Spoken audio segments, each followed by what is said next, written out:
Okay, this is going to be a good one. What if I told you that your relentless positivity might actually be hurting your team more than helping? Okay, I know that seems like an absurd thing to say, but think about it. What if your best intentions are keeping your staff from being honest, from healing, or maybe even from staying? Let's talk about the dangerous undercurrent of toxic positivity.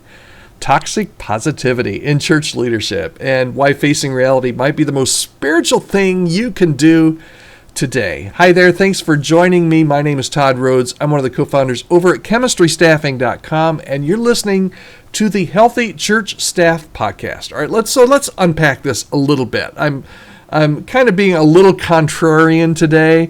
Those who know me might say that I'm contrarian every day. Maybe not. I don't know. But let's talk about today kind of what I would consider maybe a hidden problem. And we're talking about, what did I call it?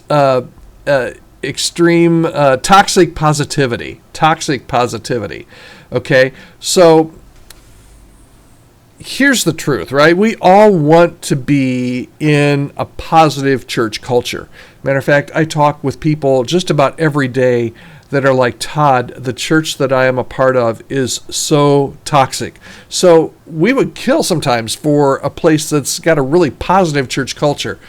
But when positivity becomes a requirement instead of a byproduct of real church health, it can create some pressure to hide anything that feels negative. Like grief or disappointment, burnout, not allowed. Okay, that pressure can breed emotional dishonesty. I was reading a Forbes piece. I'll try and share the link as well. Author Tracy Lawrence kind of writes about what she calls, and I kind of stole it from her, I will admit, toxic positivity. That it often arises when leaders use positivity as a shield. Okay, now think about this. Think about this as a shield, okay? Protecting themselves from uncomfortable truths.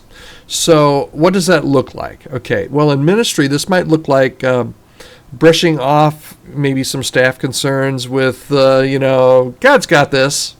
Or maybe silencing critique with, let's just be grateful.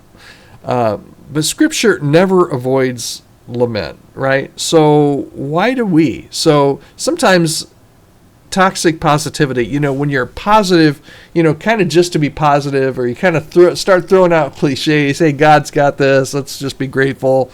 That might be a problem, okay?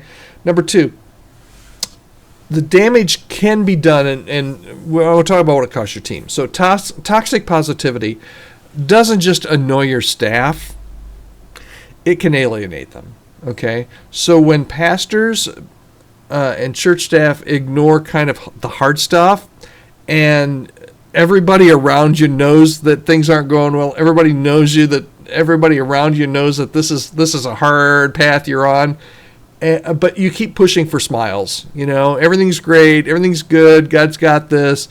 Staff can feel unseen and unheard and invalidated. And over time, this is going to lead to just disengagement, emotional disengagement, even spiritual disengagement.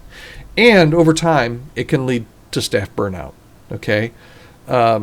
Team members, kind of feel like they have to kind of imitate the everything is rosy, everything is peachy, everything is good, God's got this.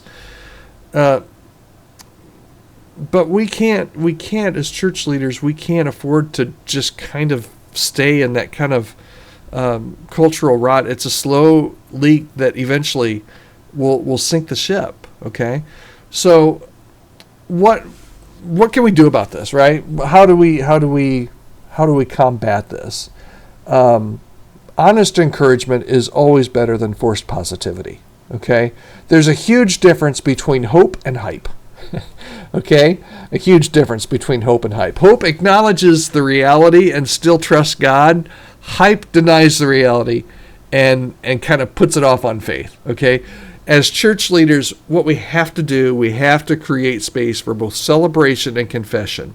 And instead of pushing these positive vibes only, positive vibes all the time, here's some phrases that you can maybe work into your vocabulary if you're a person that kind of leans more toward, I'm always going to be the positive person in the room, okay? So maybe introduce some phrases like this. It's okay to be honest here, okay? Or maybe something like, you're not alone. We're not alone. Other people have faced this, and have gotten through this, and we can too, but we understand we're in a bit of a season here.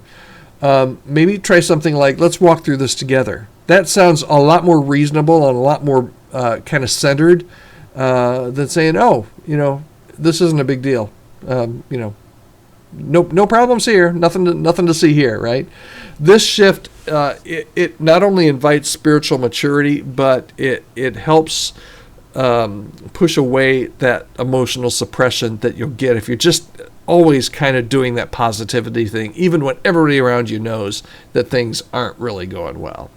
Okay, and then lastly, what I want to talk about is how do you create a culture of emotional honesty? And this is where I think it gets really, really practical, okay? So if you want to kill toxic positivity in your church, and again, your church might not be dealing with this, right? This might not be your problem, right? You might have other problems. Positivity is not one of them, okay? But what if it is? How do you deal with this?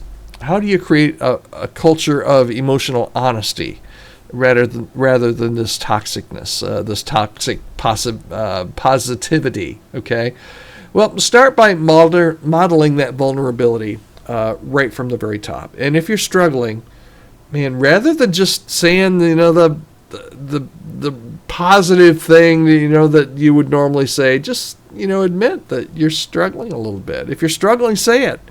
If something hurts, name it. No harm, no foul. Normalize that real emotion in meetings and staff evaluations. Here's some other action steps that you can take. You can even take some of these today or this week. Ask open-ended questions in one-on-ones. Celebrate the small wins. Share lessons from failure.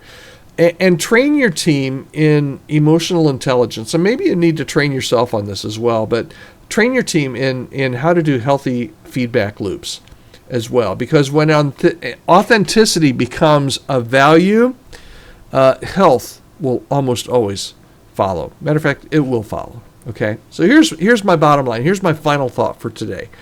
Your staff doesn't need perfect leadership. They need honest leadership. Okay?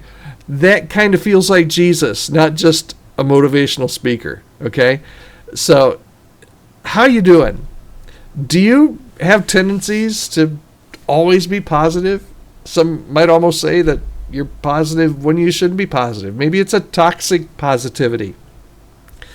Maybe you need to take some of these steps today to kind of bring things back into alignment, to be authentic, to be vulnerable in your leadership.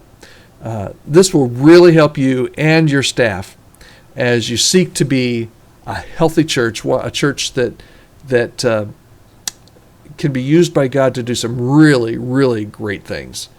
And it's a way to really keep your staff not only healthy, but also keep your staff, period. Just keep them. Okay, I hope this has resonated with you. If so, give it a like, drop a comment, drop me an email, podcast@chemistrystaffing.com. I'd love to hear your comments on this as well. And hey, if you're kind of navigating some kind of tricky church staff situation or just want to build a healthier team, reach out to me. I'd love to talk to you and see if there's any way that we might be able to work together.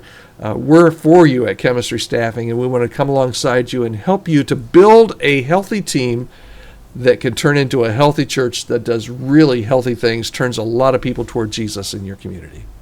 All right, thanks so much for listening. Hope you have a great day. We're here back again tomorrow on the Healthy Church Staff Podcast. I'm Todd Rhodes. Have a great day.